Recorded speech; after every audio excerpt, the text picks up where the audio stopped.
Good morning. Today is Thursday, September 11th, and we can get right into the economic data. I first want to say how disturbed I am about what happened to Charlie Kirk yesterday. Really unfortunate, horrible for the state of the country and just the future of being able to have discussions about politics, of which this is not going to be a political channel. Anyways, just wanted to say that. We had economic data that came out today that CPI, core CPI was in line. Um, you have unemployment claims, they rose about a little over 30,000 or so. So we'll get right into the broader market, see how they are responding to that. Right now, it looks like it's trying to find its direction on both the ES and the NASDAQ here right now. So you can see how these levels right now are still respecting up here at 65.60 and 26 cents. That is R4. That's a big level, which I spoke about before. Again, these pre-market candles are, you have to pay attention to the volume. And I'll go over that and what I was talking about pre-market yesterday with Tesla. But these levels seem to be respecting. They bounced right off of this is the, right down here, this level right here is the 200 moving average that I have on all my charts. So right now, I think the market's just going to try to find its direction here. I do suspect we should get a little more downside before we reach some more upside. But again, that's a bias going into the market, and you have to be careful that your bias doesn't take control once the market's open. Okay, let's get right into Tesla. Tesla, we started speaking yesterday. Let's just go over the pre-market yesterday, what I was talking about yesterday.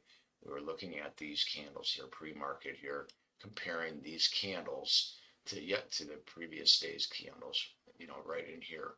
And as I said yesterday, pre-market, it was only about 3 or 400,000 shares traded. But then once the market opened, immediately there was 4.8 million shares traded, and it just knocked Tesla right down, right into some support levels here. It hit that POC level that I plotted before the market opened, and now we're moving into today right now. And you can see that Tesla is still respecting this 355.40, 359.03 level up here. As I said yesterday, before you can get confident with really taking Tesla long, we have to break and hold above this 359.03 level. If we take a wider look at things right here, Tesla is still, if we look at a 4-hour chart, it's still trending up right now, right? So let's clean this up. So it's still in this channel here, and it's respecting these levels here. So right now, this is almost like no man's land, but there is support. You could see a little tiny pattern that's developing right in here at these levels here between 344 and 356. So it is kind of stair-stepping up. There was a huge sell-off yesterday. It did not make new lows in the last 4 hours of trade, so you have to pay attention to that. But I am still watching this level down here. If we break this low, which is at 343.82, I suspect we could get some downside down into this POC level that I've been speaking about for the last few weeks. So we can just pop the POCs up here again, a little cleaner version. So one thing that happened yesterday is it now created a POC at a higher level here at 354.15. So that's good for the upside on Tesla. You could see these POC levels that this was plotted before the market opened, and that was down at 346. The market opened up about 350 and then pulled right down to this POC level, and you could see the wicks down here, so the buyers stepped right back up in there and push it up back into the high. So we're still trading in this range right now. We still have this open POC down here back since last Thursday, September 4th, down at 333.97. So I keep that open. Once the market comes down and hits it, I pull the POCs off my charts here.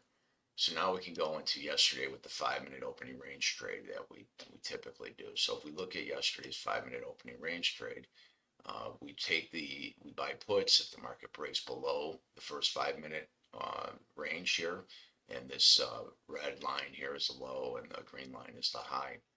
So like I said, I have a script that automatically plots this for me. When this first 5-minute candle right here makes a range, then that stays on my charts for the entire day, so I can monitor it, and then I have alarms that set off. So early in the morning, you could have gotten a trade on the downside once it broke this 348.33 level, and it got down to 340. I would say 346. So it could have had a couple dollars there, and then later on in the day, we broke this level of the high, which is 352.20, and then of course it rallied up here into the highs, which was 356.33. So you could have gotten $2 on the downside and then $3 on the upside. And again, I was saying that I trade options. So how that translates into trading options, you have an option chain for Tesla, and I will bring it up here and show you that for every dollar, let's say for example, I was trading 350 calls. So we can go and we can look at the option chain, and so for every dollar, if we go to the 350 calls, so you look at the 350 calls here on this line right here, you look at the delta, and the delta says 42 cents. So what the delta means is for every dollar that the equity moves, that the premium price will move 42 cents. Okay, so if we go back over here and we look at the options chain, on the 50 calls here, so if you bought the 350 calls, which I have right up in here, and they're all Friday expiration dates, so they expire tomorrow. If I bought that, hypothetically, let's just say 352, and the premium price was, call it $3.30. For every dollar it moved up, the premium price would move up 40 cents. Okay, so if you bought a one lot at $3.30, it will cost you $330 to make it. And then if it went up 40 cents, you would make yourself $40, because for every one lot you buy in options, it's equal to 100 shares of the actual stock price. I can go into that in later detail. I'm going to put out some videos of strictly just options. This is the pre-market analysis for Thursday, September 11th. I will be back later on to go over the post-market trading for today. We can go back and look at this one last time.